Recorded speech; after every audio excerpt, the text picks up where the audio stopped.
Hi dear parents. So ഒത്തിരി നാൾക്ക് ശേഷമാണ് എൻ്റെ അടുത്ത വീഡിയോ. സോ ഇന്നത്തെ വീഡിയോയിൽ ഞാൻ പറയാൻ പോകുന്നത് കുഞ്ഞുങ്ങളുടെ കുറച്ച് ഈ ഡയറ്റിനെ കുറിച്ചാണ്. അതായത് ഇപ്പം ഓൾമോസ്റ്റ് ഒരുപാട് കുഞ്ഞുങ്ങൾ ഞാൻ നേരത്തെ പറഞ്ഞായിരുന്നു ഹൈപ്പർ ആക്ടിവിറ്റി എന്ന് വെച്ചാൽ ശ്രദ്ധിക്കുന്നില്ല, ഒരിടത്ത് ഇരിക്കത്തില്ല.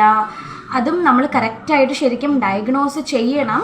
സോ നമ്മൾ ഡയഗ്നോസ് ചെയ്യുമ്പോൾ ഇത് പ്രൊഫഷണൽസ് ഹൈപ്പർ ആക്ടിവിറ്റി അല്ലെങ്കിൽ ADHD ഡയഗ്നോസ് ചെയ്തിട്ടുണ്ടെങ്കിൽ നമ്മൾ പ്രോപ്പറായിട്ടുള്ള ഒരു ഡയറ്റ് നമ്മൾ നോക്കേണ്ടത് അത്യാവശ്യമാണ്. സോ ഡയറ്റ് എന്ന് പറയുമ്പോഴത്തേക്കും ആക്ച്വലി ഹൈപ്പർ ആക്ടിവിറ്റി ഉണ്ടെങ്കിൽ നമ്മൾ ഒത്തിരി മധുരമുള്ള സാധനങ്ങളൊന്നും ഒരുപാട് കഴിക്കാൻ കൊടുക്കരുത്. അതായത് അതുപോലെ നമ്മൾ ഈ നോർമൽ ഷുഗർ, നമ്മൾ പഞ്ചസാര, സാധാരണ കടയിൽ നിന്ന് കിട്ടുന്ന പഞ്ചസാര ഒരുപാട് കഴിക്കാനായിട്ട് കൊടുക്കരുത്.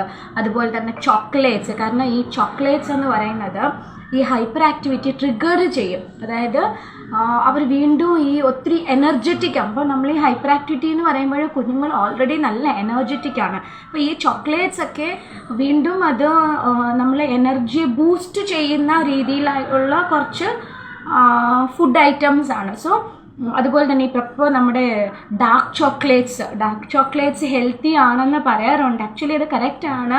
നമ്മുടെ ബ്രെയിനിനൊക്കെ ഒരു നല്ല ഒരു എനർജി ഇതൊക്കെ ഉണ്ടാകും. പക്ഷേ ഹൈപ്പർ ആക്ടിവിറ്റി ഉള്ളപ്പോൾ ചോക്ലേറ്റ്സ് ഒന്നും, അതുപോലെ തന്നെ പ്യുവർ ചോക്ലേറ്റ്സ് ഒന്നും കൊടുക്കാതിരിക്കുക, കംപ്ലീറ്റ്ലി അവോയ്ഡ് ചെയ്യുന്നതാണ് നല്ലത്. അതുപോലെ തന്നെ മൂന്നാമതായിട്ട് മസാലാസ്, അതായത് നമ്മൾ ഈ കടയിൽ നിന്ന് കിട്ടുന്ന ഈ ടേസ്റ്റി മസാലാസ് ഉണ്ട്. അതായത് ഈ അജിനാമോട്ടോയൊക്കെ ചേർക്കുന്ന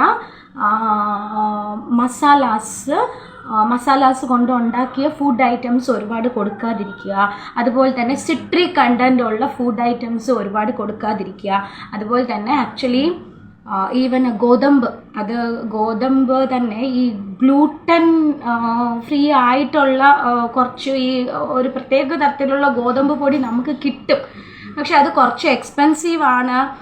സോ അതുകൊണ്ട് ടു ദ മാക്സിമം നമ്മൾ ഈ ഗോതമ്പ് അധികം, ചപ്പാത്തിയൊക്കെ മൈദയിലൊക്കെ ഉണ്ടാക്കുന്നത് അധികം കുഞ്ഞുങ്ങൾക്ക് കൊടുക്കാതിരിക്കുക. ഗോതമ്പായിരുന്നാലും മൈദയൊക്കെ ഒരുപാട് കൊടുക്കാതിരിക്കുക. സോ അതുപോലെ തന്നെ സിറപ്സ്, അതായത് ഈ ജ്യൂസ് ഉണ്ടാക്കാനായിട്ട് യൂസ് ചെയ്യുന്ന സിറപ്സ്, എയറേറ്റഡ് ഡ്രിങ്ക്സ്, അതൊക്കെ കംപ്ലീറ്റ്ലി അവോയ്ഡ് ചെയ്യേണ്ട കുറച്ച് ഫുഡ് ഐറ്റംസ് ആണ്. പിന്നെ വേറൊരു കാര്യമെന്ന് പറഞ്ഞാൽ ഈ ഹൈപ്പർ ആക്ടിവിറ്റി ഉള്ളപ്പോൾ കുഞ്ഞുങ്ങളിൽ ഓൾമോസ്റ്റ് 70-80% കുഞ്ഞുങ്ങളിലും കോൺസ്റ്റിപ്പേഷൻ ഉണ്ടാകാറുണ്ട്. കോൺസ്റ്റിപ്പേഷൻ എന്ന് പറയുമ്പോഴത്തേക്കിനും അതായത് നമുക്ക് മോഷൻ പോകാനായിട്ട് ഭയങ്കര ബുദ്ധിമുട്ട് കുഞ്ഞുങ്ങൾ കാണിക്കാറുണ്ട്. ചില കുഞ്ഞുങ്ങളൊക്കെ 3 ദിവസത്തിലൊരിക്കൽ 4 ദിവസത്തിലൊരിക്കലായിരിക്കും മോഷൻ അവർ പാസ് ചെയ്യുന്നത്. അപ്പം പാസ് ചെയ്താൽ തന്നെ മോഷൻ ഒത്തിരി ടൈറ്റായിട്ടായിരിക്കും പോകുന്നത്. അപ്പം കംപ്ലീറ്റ്ലി ഈ ഒരു ഡയറ്റ് ഫോളോ ചെയ്യുക. പ്ലസ് ഗോതമ്പ് കൊണ്ടുള്ളത് അവോയ്ഡ് ചെയ്യുക. സോ എന്താ കൊടുക്കുക എന്ന് പറഞ്ഞാൽ കാർബോഹൈഡ്രേറ്റ്സ്, അതായത് നമ്മളെ ചോറ്, നമ്മുടെ സാധാരണ റൈസ് കൊണ്ടുണ്ടാക്കിയ സാധനങ്ങൾ കൊടുക്കുക. Plus equivalent amount of vegetables. So ഇത് കോൺസ്റ്റിപ്പേഷൻ ഒരു പരിധി വരെ നമുക്ക്, പരിധിയല്ല അതിലും കൂടുതലായിട്ട് നമുക്ക് കൺട്രോൾ ചെയ്യാനായിട്ട് ഹെൽപ്പ് ചെയ്യും. സോ നിങ്ങൾക്ക് ഇതിനെക്കുറിച്ച് എന്തെങ്കിലുമൊക്കെ ഡൗട്ട് ഉണ്ടെങ്കിൽ you can contact me. ADHD ഉണ്ടെങ്കിൽ നല്ല ഒരു ഡയറ്റീഷ്യൻ്റെ ഒരു ഇൻസ്ട്രക്ഷൻസ് കൂടി ഫോളോ ചെയ്യേണ്ടത് അത്യാവശ്യമാണ്. Thanks for watching.